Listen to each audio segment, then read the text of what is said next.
committee process, and the committee actually interviewed me when I ran to, when you run for an office, it's the legal right for them to actually, Yeah, they're supposed to. every candidate has the right to be heard in the committee to which he makes a request for an interview. So by me being a Republican, the Republican committee, that's why they asked me to come in for an interview, Yeah, basically. they're obligated to do that. Even though I knew that they weren't gonna endorse me, I just Right. went anyways, and whether or not it was a good thing or bad thing, but I wanted to go and express my interest and tell them what I'm about and go from there. And when I walked in the room, there was probably 25, 30 people in that room, and I'm looking around and I'm thinking, these are the people that run the town.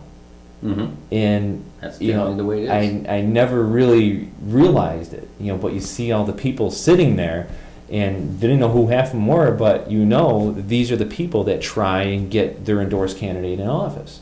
That's the problem. See, it's not. There's this axiom: nature abhors a vacuum. And when the people extricated themselves from the political process, the very corrupt filled the vacuum, and the very corrupt are still in that vacuum.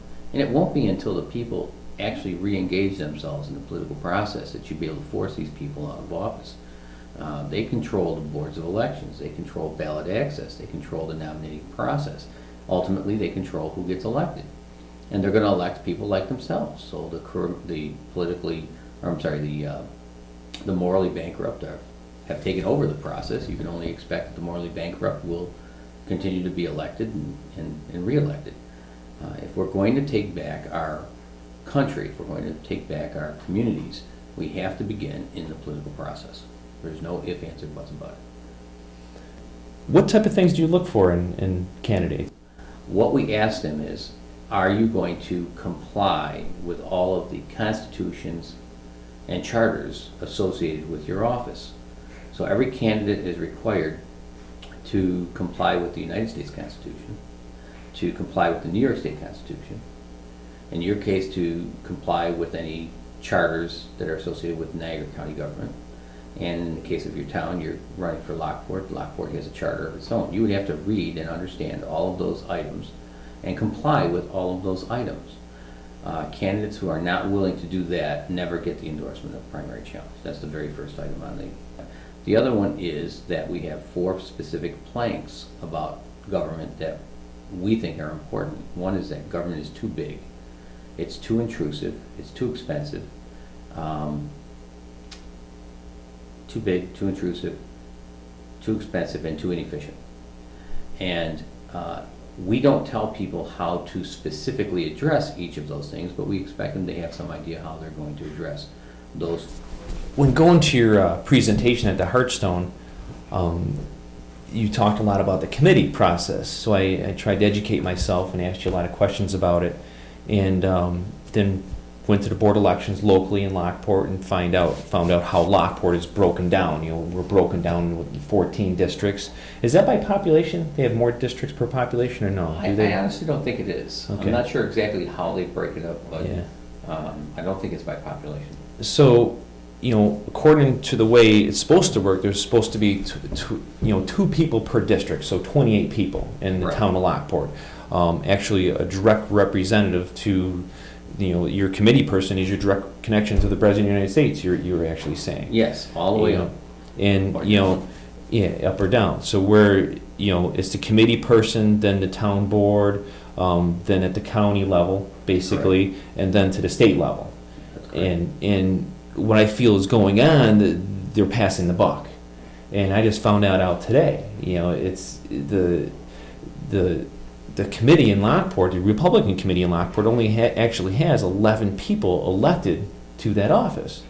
But yet, when I was interviewed by the Republican committee, there was over 25, 30 people in a room. Why is that? The best way to get representation is to elect all of the committee people per party that are eligible to be elected. So in the case of Lockport, you have eligible 28 people for that committee. There are 28 seats on that committee.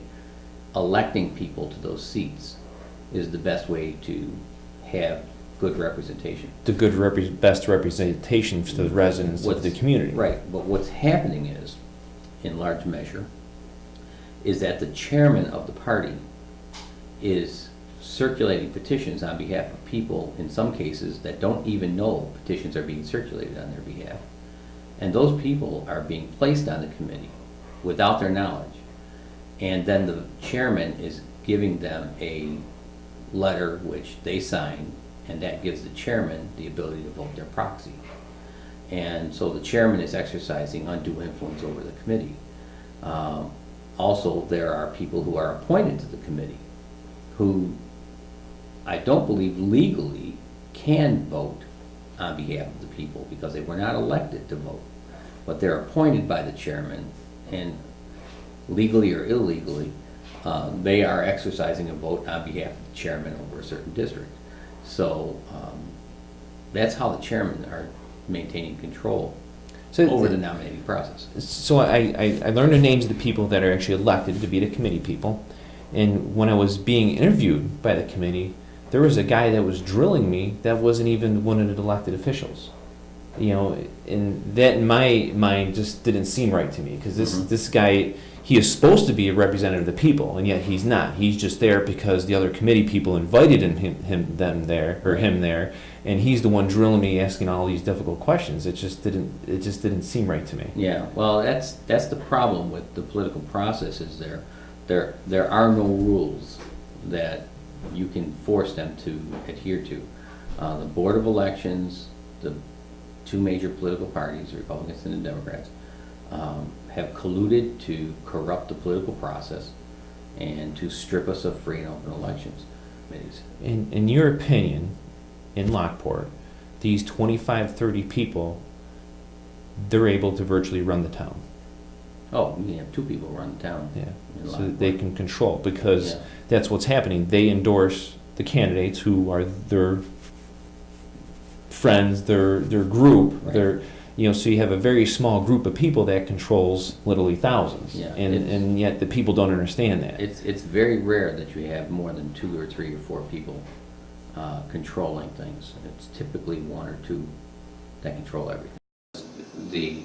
The process of presenting your views to the people during the election cycle is important, and people don't understand what's going on in government because government has been hidden behind this curtain. They don't have to stand before the people and give an account of themselves, which is a problem that we have in New York. A lot of voters don't even know who their elected officials are.